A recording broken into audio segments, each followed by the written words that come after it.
ukema kono ariye grave to no bien ne Godpower na ne Godpower no you know wo ye rigeri ya woto una ariye bani wegi ye we a church we jo we na adu ni ya e wo to mona mwi ya so lo bo apo no so lo bo abo yen abo vasabi aba shawo mo vo waya no waya wa gba shawo we sele mo ki wa po e wa de va wo a odo agume gon yen we de awa kan we ima we de wa gume ga egie wa be ga ege nu menwe no suru platform e wa ga ege menwe no do mu ti adi se to ye Godpower obi o menwe ige from Vito huh asi wo to ga re ba ai ko igo ya mo we padi chokpa ma ewe ji a e wo pa ma we ji a wo ya nu sun wu ise rakini ne ise no mo rakini ne fie ne igi mo bo me ise no mo rakini ne na wi gwale rakina e ana mwene ima do uhebo ya do we dega uhe ya do we me ma ga be fion wa ho wa ba gbo wa sun wo iye Godpower ijo jagbon je inu de va wo ro enwa what saladian igo ya do wo kame kan we Wegi yewe selegele nwina kakabobe nweta wozo mana ri ya beno wozo wana zingbe no solo bodo rio ma no du ego de edimofi isokeladian we na ari Nigeria yo na ya atiebo na bonu ya tieni no gbu egbegwe wawe wa itiebo no ya ho ekwa besele aba shawo ya ni hu shepherd who wire fair. Ye quite baba. Oh, we hear Godpower. You what can we? Ikparu no su bo we a. Where a select olokun almost the same thing no. Itoria. A select moro me yeze no sunbu. U deva wa. A select boro me yeze. That's why na ya. Mother Celeste we here me. Na ya. Ya se ho we ipapu we ke nya kana mo Mother Celeste no. What do me the gospel do come wetin me yigi me you go do me. Abe you go do it. Ah you go do it. Ma because our mama we ni like platform no waje wa ge gbe oko ma. Di we esele kekebe olokun. Iyan almost the same thing. No. Itoria. Or what saladian. Or swan talone. Ina wija. Where me gata mo hora ma one or deva wa. Done. Vem otadi me don't know where na ye Godpower. No wa bagbonu deva wa. Ijo yo ponu sunwu. Otadi me don't know where na. Va do a go di sokin vio. Wozu wana mune shepherd no wina jo. No wina jo no mo re ba we no ga meme. No wina jo no mo re ba we no da se no ya sa. Umu re selemati woni nu una igari ogwa. Una ari ekyoba. Una ari New Bini. Una ari ekyosa. Una ari grave husband we. Nu bio mo no ya atiebo wo to mana gesele nwini wunani nu deva wa nu gbe o eselete we mi na oloku yen te we mi itori eselezesi unweme o vasabi na ba yon ye church se aba shawo won mi eni awero ma gbo ma ti ya hu e ba modo kiwa ya boy any member Celestia no iwe shepherd ni uga modo umodo shepherd ni ga mo ku una wonu de gbe ya ahwe shepherd ni iya do mu ebogbo wa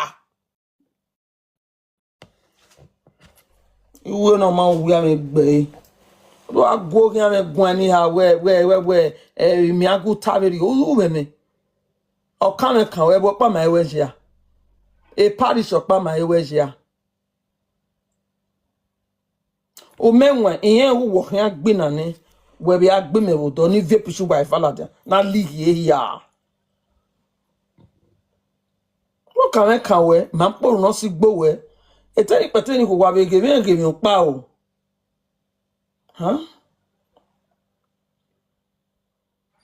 e ma be taseba ina we sele ina we iya we ni ge ve no lokun veje iri wa tase ona wari yimu nu ije Godpower no we ya do le go ne boy agbo to mame di mo fi wo do le go do wo kin ovio wo do le go di vio was no mana imwe matani ne shepherd no nwe na jo was the mana se matani anu salopoa was the mana ya de church ya no fast and pray ne the result ladi an mata no ro ladi an una ari otono edo na ari ekiusa una ari new bini una ari oba market ihu ni ya fe na gwe ati ebojo una pa na ari grevo pia no bie ne Godpower na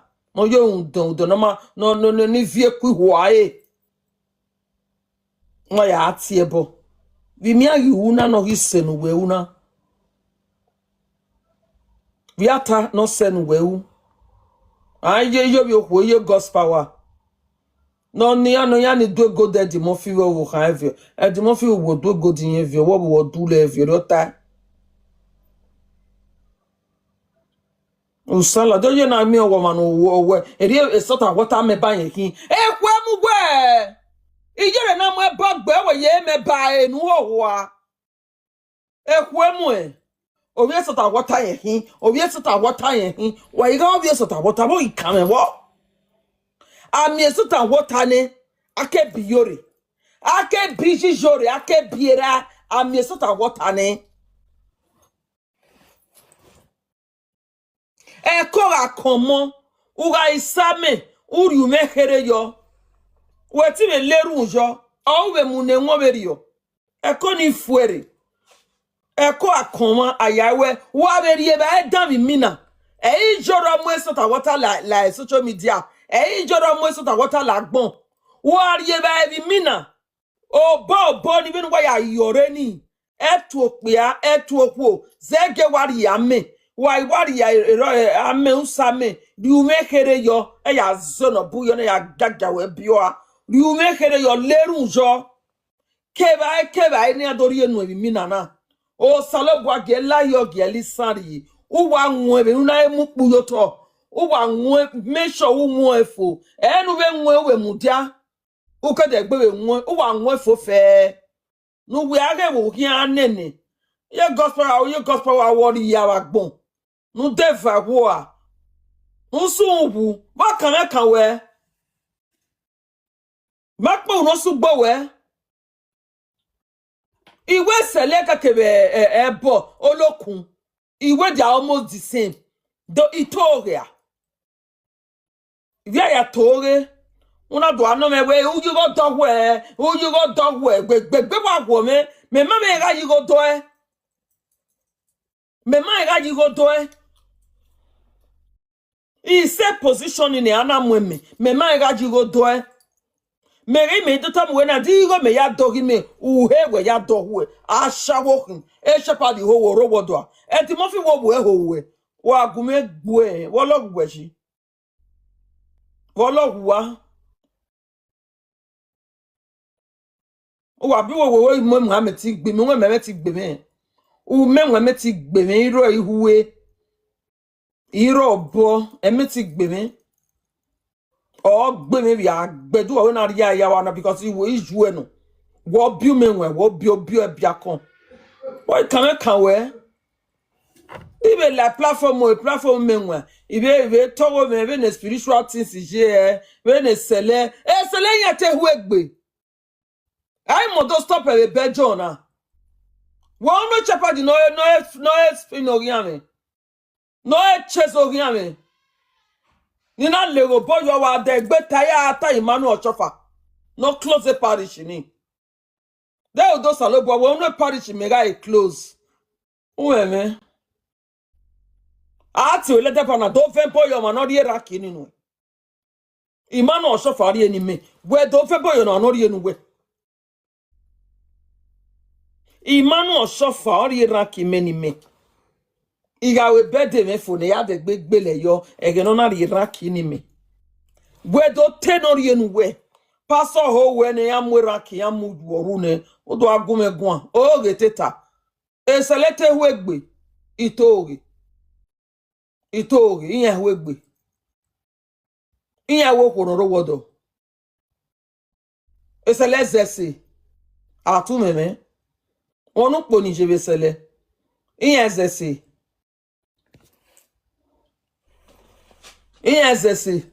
eseleso merie bobagian itoria ueme adegbe gumegwan u salwa ipaba cause ma pe no sugbo we bedere ni magu we gwan na aka you just come what wa go no wa gwan ni ha and the bloggers gagia yan fi okian when it anywhere sele keke wo lokun they are almost the same we ko yo be va du nu eji na meke na tu kwa we ko yo be va zipu nu it's true sele nu gbe ajin ya gole glory we ije nene yu deva wa we gboni ela we ni emi be sele we ni emi be bani sele no gole glory o mo no ke church ka ya fun no gole destiny everybody you have your own destiny ume glory we ume destiny we ume star we ume grace we o to lo gwa view ni maya ya adi agbon but o segbe iya like bege ene wo we so hian iya oni ya grab we ni ya shine on hian selo we de mo be no weji bowo ya ume me ijo bi oku o wezuo a abogwo deva wo sele we ni emi sele ikedu agun we ni emi ba shebodi lawo wo we ti ando we certification le wo wa o do amini mi na dan enu maka mi na de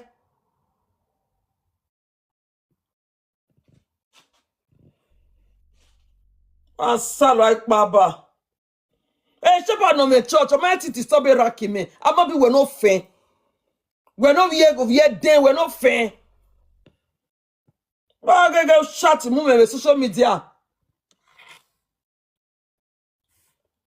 ba no we atie dijijo bi okwo yan we atie ile platform me wa ko me ga gie no dey ni gbe ba sona ni gbele kan ho yo hun wa sona sele gbe kan ho umeme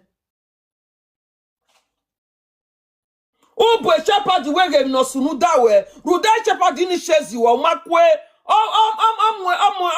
wi na domu nu e we ba kwe domu nu wa ga kwe egbe ya ga nyowe use the star we ya tongi ya mu selona sunwa selona sunu o ma lagwa we no we go where we turn no we go it's not after your money it's after your glory a star we oni mu ni ya bright no hin selona sunu selona sunwa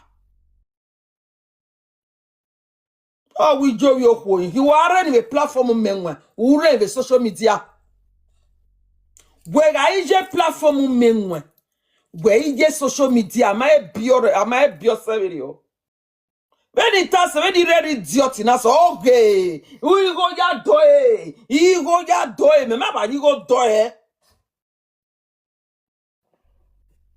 He said, he was say, no, no, na me. Me ma me kwe ne shepherd the boy mo Emmanuel suffer almost rankini me. Yen to boy. Yen to boy yo boy mo hu e ku ma kwe no wa pade boy mo hu because they are evil. E sele worse is on ebo. Celestial Church of Christ people are worse than on ebo. Sele him. O ma dan wa him. Wa lama wa ma collect glory other form why collect your oroma or why collect oremo. That is what people do. Wow. To yaga ton wezu. Yaga ton. Ude shepherd the la wa. No do pray your wa. Asalo ai pa baba shawo. Yo wo ne shepherd the be shepherd wa ho e. De tun ho we wa damu me be yo. I'm against it. Any celestial Church of Christ. Ni ahina huwe gbene. I'm against it. Yes. I'm against it. Also, hanging again, when I shepherd, you dare not do it. Who am I? Who see me your work because a girlfriend you obey. Who work a girlfriend you obey? Why see me your work be? We are friend of Honey. Salona sunwa. Salona sunu. Seleno. Salona sunu na. Sele we are not to a perfume nya we are ni huae. You just wait me no make na me okwo. Okwo ni je shepherd na. E man na he wa vest. Ona amwe training day. Ona agbe. E man ona ro candle. Yana ro candle yo pe na bo. Yana ro candle yo pe na bo. E shepherd na pagbe. Ona atwe perfume nya e man na we candle nya bo e perfume e candle doesn't go together e rena munyawiere ate kia sutana ate balame nya ate moto sutana wu ori we shepherd na yo bo ka ona mare wa salo ipa ba wa hohoa no pare owi o da fi egui o ke francire ona ade bejo owi o da fi egui na leru ni o da fi eseto e kando gwe bo e shepherd na ato perfume nya okwo ni na giwa okwo ni giwa ne e shepherd we no problem ya wa mare ewe wa salo our word this and this that I shower down I went where do I go the Murphy view the Murphy accuse of where of do go to view what the one say yes sele ne select bin anu what the one say gbe ne select bin anu why ya we kiosa nuna azeke why ya wolia why ya we new bini why ya we kioba why ya we grave ere Godpower nuna ya atiebo what's the one am we geleje seleji what's the one am jano salo wa gbe nanu nsalo ipa ba yes e sele volokun they are almost the same ita ya si onweri devour why useless woman like that imagbo egbon imagbo unosu gbowe e won we taseba ina we sele na khana keke volokun they are almost the same If you pa no ri lu gan bo e sele ma he we no lokun ma he na mwegwere na mokpare ari gbe ya he ni e sele mo ni but e sele omo ame yezena e sele gbokporu weze baya ha Pierrot. Shepherd, iya gbina ya ye bodan megbe.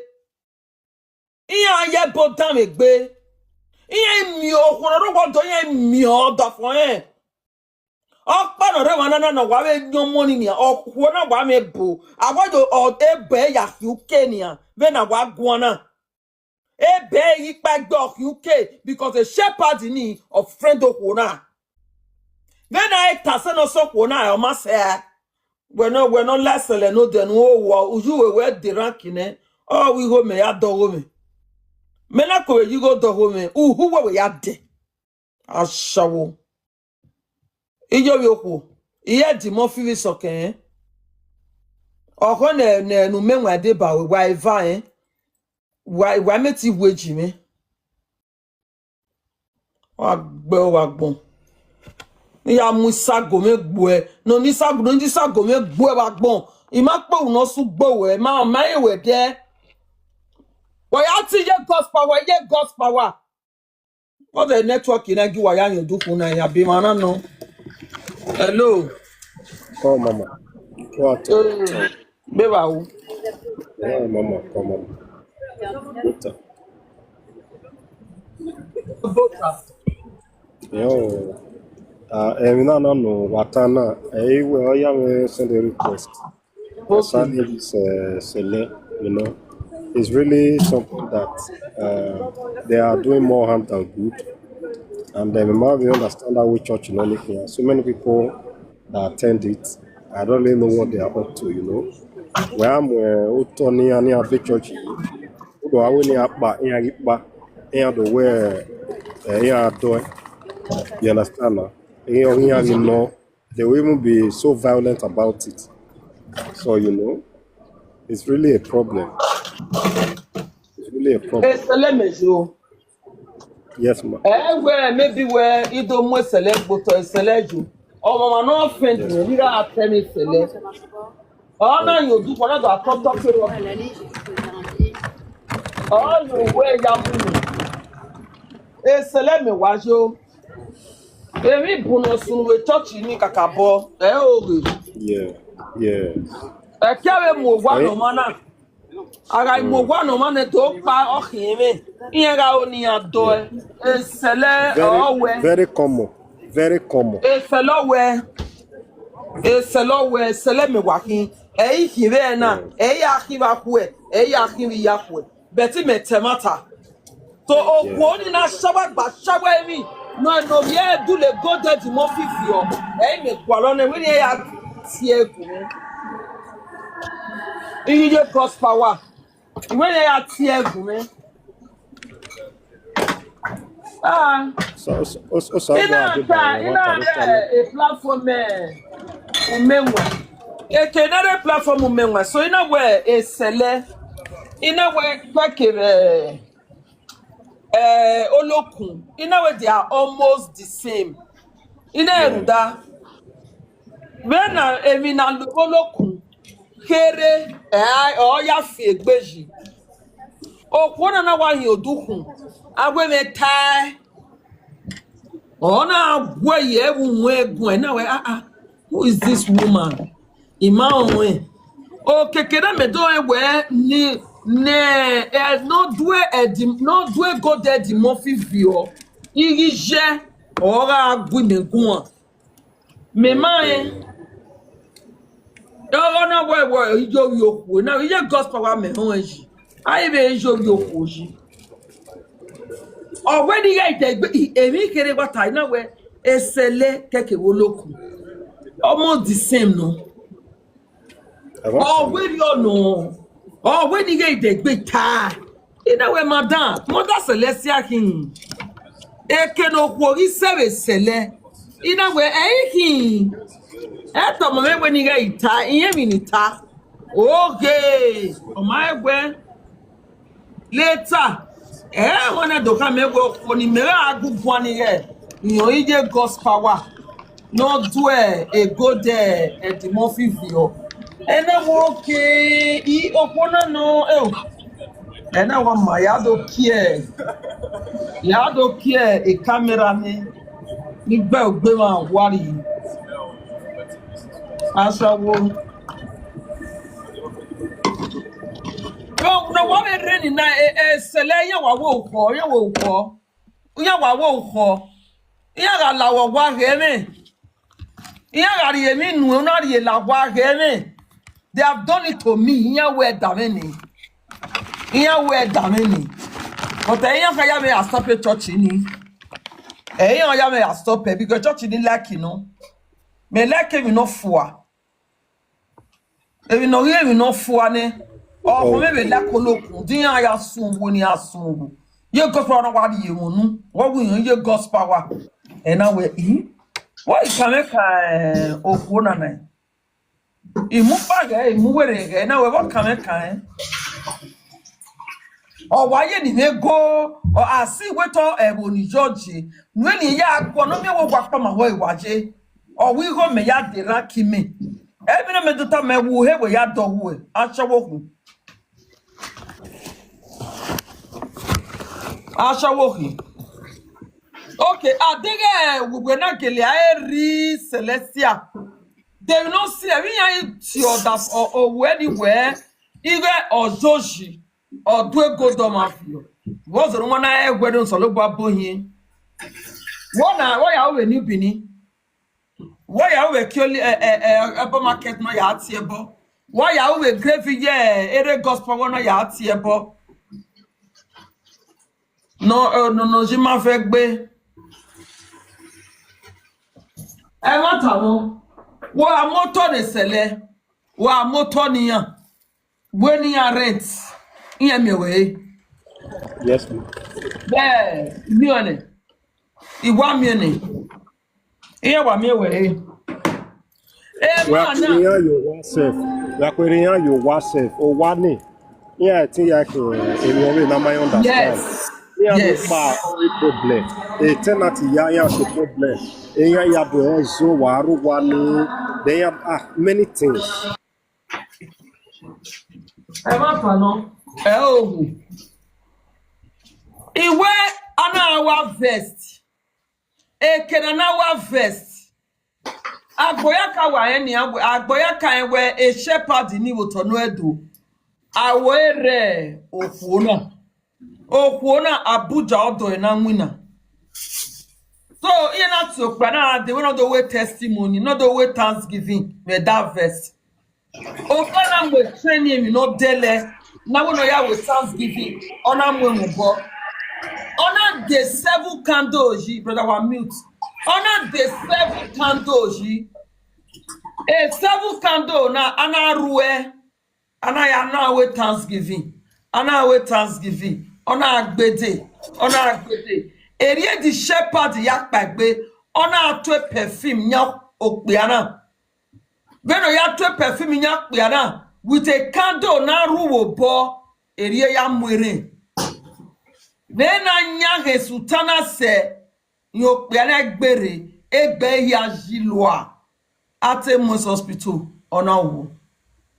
When me guwe gwana a shepherd no atwe perfume nya okpiana owo ko okpiana gwe a shepherd ni wo kwa na wa gwana ona wa yoku na wa mare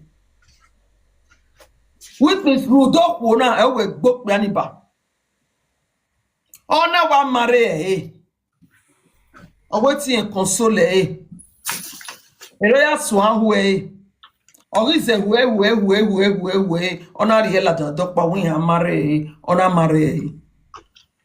I know where Celeste you can marry more than one wife.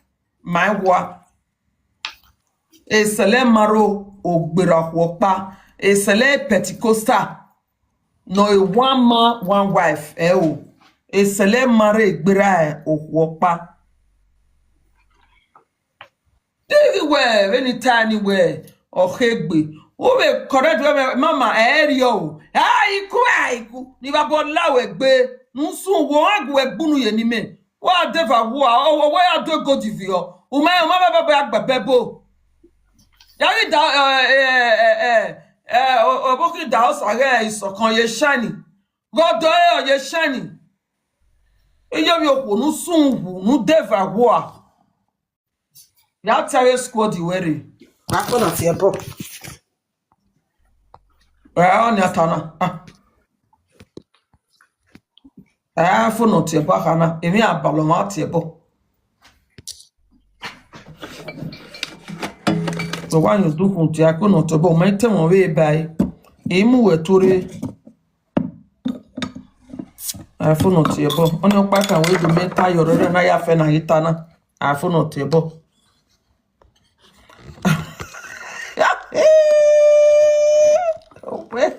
Oh, well, for no table. Hello, come on me. About You know, Mama now gave your wife for no table. What to read? Mama, My wet table now. Got your man. Mama told Mama to the night, but Matter only went to return in I no. want to know one. Also, not telling me. Mama, Mama, Labo, Mama, Yeah, go. Mama, long time. Come on, me. I will wear the me wear. Come A on, very dark man, he won't move here. We move on you, no, we will move. come on, me. Mommy, ibere ugwaba la ugo. O ma soge bovin ko ni ta ba la ho. E mama na kanana, e chocho kwa kwa biju. I just a woman. La o mommy la o. What can cannot go and Gwenia? La o mommy la o. La o ma se video la ugo. A blogger got guy. Eh, do wa ba gbe na. A marriage. He may make blogger got guy in a way. I you women I know my man come where you Godpower you. You Okogare Bani Dero. What's no? Oh, it may maybe I got a video back here, and I'm a picture me, women I damn a penny name, and I got away. Menaka where Olo Kunka is Sele, they are almost the same. Here I have fig beji Olokun. Other one don't know one of our Ladian where sort of water in she, or we sort of water in him. I quit a big tar. You know, Mother Celestia. I know what dear panel. Paneme. He may me a blogger guy here, me. Mama, you had a very bad. It didn't get me people. I'm a dinner just for he may me. We understand me.